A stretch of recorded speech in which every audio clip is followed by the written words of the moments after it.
couple of welterweights knocking on the division's doorstep of the rankings. We have the Celtic Kid, Jake Matthews, taking on Semi, the Jedi, Matthew Semelsberger. Semelsberger, the former strong safety at Marist College. I'll tell you that. John Anik will tell you that. Brendan Fitzgerald will tell you that. The guy is an athlete. And before he came into the UFC, I thought that was all Matt Semelsberger was going to be known as. An athlete. A guy that could get taken down, could get held down, had pretty good power. I wasn't really sure of the volume. Semelsberger's wowed me, and I hope he's wowed you too in the UFC, because he looks like a much improved fighter since before he made that debut. And he took on Carlton Minus in the debut. Looked really good in that fight. Then he loses to Chaos Williams, beats Martin Sano, beats AJ Fletcher, and loses to Alex Morono his last time out. But for Semelsberger, what have we learned? His takedown defense has gotten better. His defensive striking is what it is. He'll kind of give one to take one on the outside. He can wrestle offensively, and you know he's got power in his fight. You saw that in the Minus fight. Martin Sano was in there for what, all of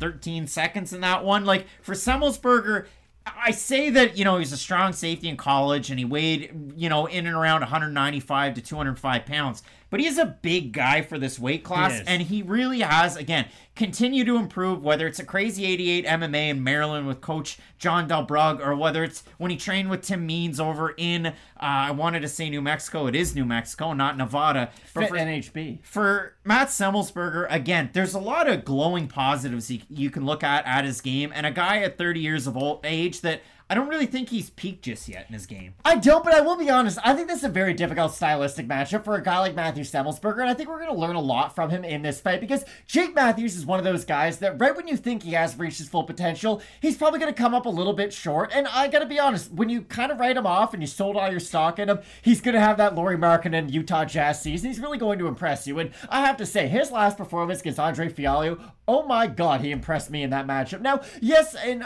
it's been a very big conversation about Andre's just career as of late. He was very active. He took a lot of damage throughout his career. So how much can you really learn? Jake Matthews faced adversity in the first round of that fight, though. He ate some big shots against a big guy in the weight division who does have really good power. And the story about Jake Matthews for the longest time was, when the going gets tough, how tough is Jake Matthews really going to get? And I know a lot of people felt like we had kind of got the answers to those questions in the Li Jingliang fight. But again, he then went on to lose. And that's always the weird thing about Matthews, too. He has been inactive. And strangely inactive through a lot of these fights. It'll be, hey, he'll have 11 months off here, he'll have 10 months off there. Not that he's taking years and years off, but if you're a guy on his way up, because he's still younger than 30 in the welterweight division, you would like to be a little bit more active, just so we would have a better idea as to how he's going to look against guys in the division. But I want to say this, because you're 100% right. Semelsberger is very big for the weight division, but just because Jake Matthews used to be a lightweight doesn't mean he's going to be at a size disadvantage in this matchup. Jake Matthews is physically really grown into the weight class. Even if you look in his last fight against Fialho, who isn't a small welterweight by any means,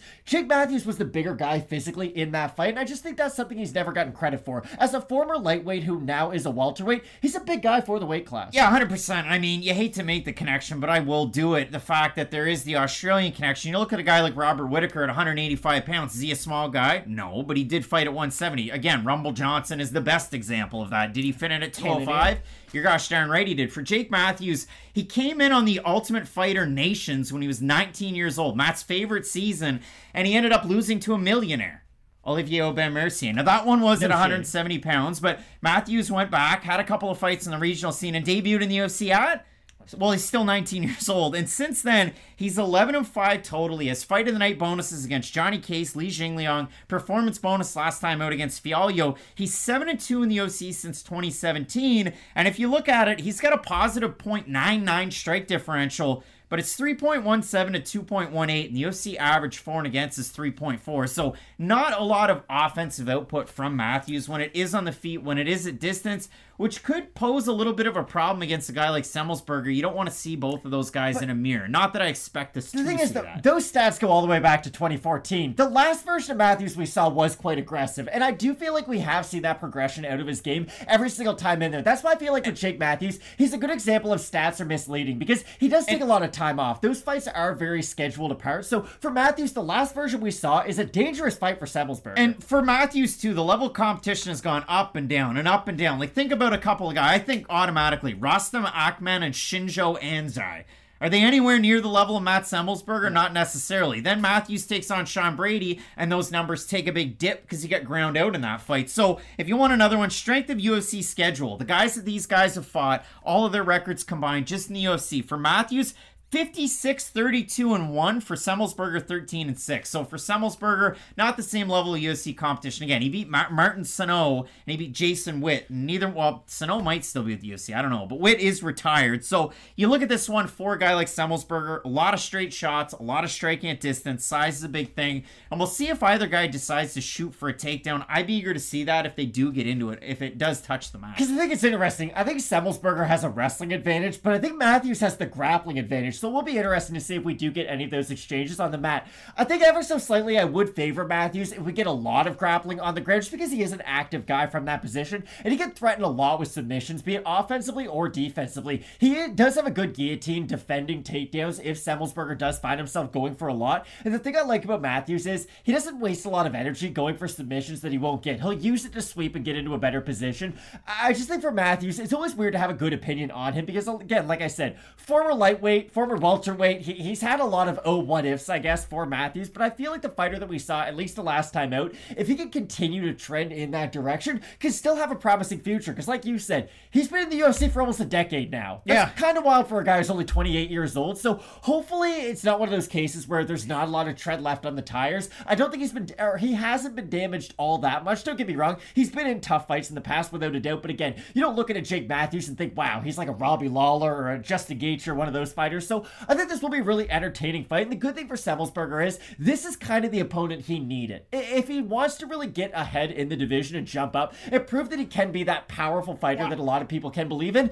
Jake Matthews is the name that you want on your resume. Semelsberger had that shot his last time out. He got beat up in round 1 and round 2 against Alex Morono. Now, he couldn't complete the Ponzinibbio comeback in the third, but he did just go out there with a blown up eye, land a jump knee, a jumping switch knee, drop Alex Morono, and then dominate large portions of that round. So for Semelsberger, you saw that stick-to-itiveness that you love to see out of these fighters up at this top level. In terms of the odds, Matthews minus 220 favorite, Semelsberger plus 200. We have a look at the Tapology votes. This is where I don't think they're going to be very close. I'm going to say over under 75% Matthews. I think they'll be over. I think they're going to be over. These voters, man, 603 total votes, 92% Matthews, 55% by decision, 34% by knockout. For the 8% that have Semelsberger, 63% by knockout. I think Matthews gets the win because we said this in a few of these videos so far. Now, for Morozov, I think he can brawl well. But for Matthews, I think he's a more well-rounded fighter, and I think he can dictate where this fight takes place. And I think that's a lot different than the Chaos Williams of the world, even though that was a Semelsberger loss, or some of the other fighters that he's faced, like Jason Witt, who could have dictated if he was able to get the wrestling going, but it was a nice straight shot out of Semelsberger. You catch my drift. I think Matthews is a little bit more adept in terms of this matchup, and I think he's going to be able to get the win this weekend. I think Matthews is a good enough wrestler to at least counter some of the offensive wrestling that Matt Semelsberger brings into the cage. And the good thing about Matthews is, like you said, he's a much more dynamic striker, especially on the feet. Semelsberger's a guy who primarily is going to throw a lot of punches. Matthews is more boxer, I would say, than kickboxer, but still, he's going to throw a hard leg kick. He's going to threaten with a lot of just different shots from different angles. Can switch stances too, and that's the thing about Matthews. Not really part of his game that we had ever seen, and then, oh my goodness, the last time out against Fialho, I was just really impressed by the fighter that we saw, at least in the second round of that matchup. And I think Matthews has reached a good stage of his career to where he can build upon a good foundational skill set. I like Jake Matthews in this matchup, and it should be a great fight. Both of us going with Matthews out of Australia, fellow member of the Commonwealth. The Commonwealth, big time fight coming up this weekend. And of course, up at the top, Jared Cannonier is taking on Sean Strickland. You're not going to want to miss it. Keep it locked in with Fight Name Picks. We always say, let's get into it.